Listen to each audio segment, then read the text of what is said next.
When Metallica went on their Damage Inc. tour in 1986 to promote their album Master of Puppets, nobody expected tragedy to strike the group.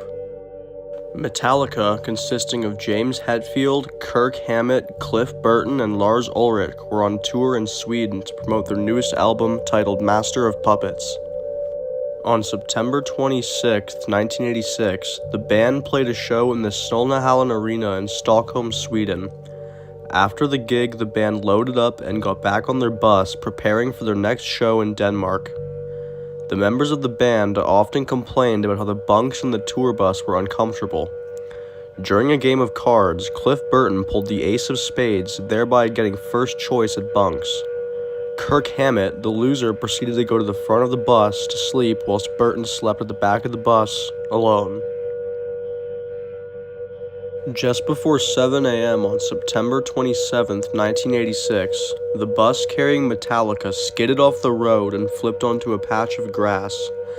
And with the bunks not having any safety restraints, Cliff Burton was violently thrown through the window of the bus, falling on top of him and killing him instantly.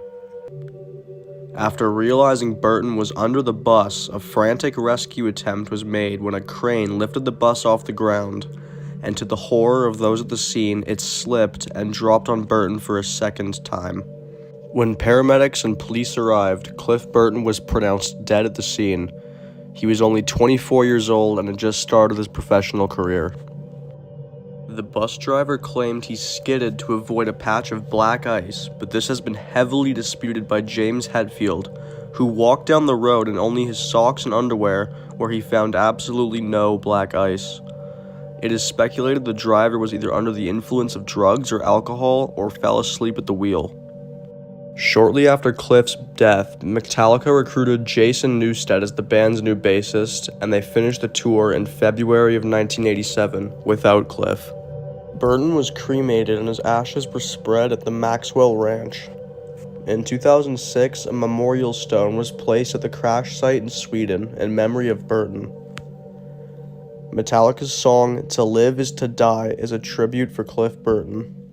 Screeching brakes and being flipped around like a piece of clothes in a dryer. Just got woke up and hot coffee getting poured all over me, from the coffee machine, and, the bus was on its side. What happened? Is the bus gonna blow up? I jumped out of the bus, took off, did the 100-yard dash in about 7 seconds flat. And we're standing out there in our underwear and, 10 below. And I heard everyone screaming except for Cliff. And I thought, oh my God, something's wrong. Seeing the bus driver just, freaking frantic. And I turned around and I saw Cliff's legs sticking out from underneath the bus. I went to, pull him out, wake him up or whatever. It's like, he's not moving. And the driver walked over and started pulling on the blanket that was underneath the bus next to Cliff. And I said, "What are you doing?" I grabbed him and said, "Don't you take that away from him." There's still people trapped under the bus, but everyone else was okay.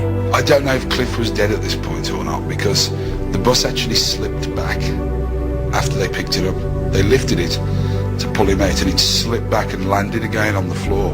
After that, I was in such shock that everything else for the next 3 or 4 hours, I can't even remember.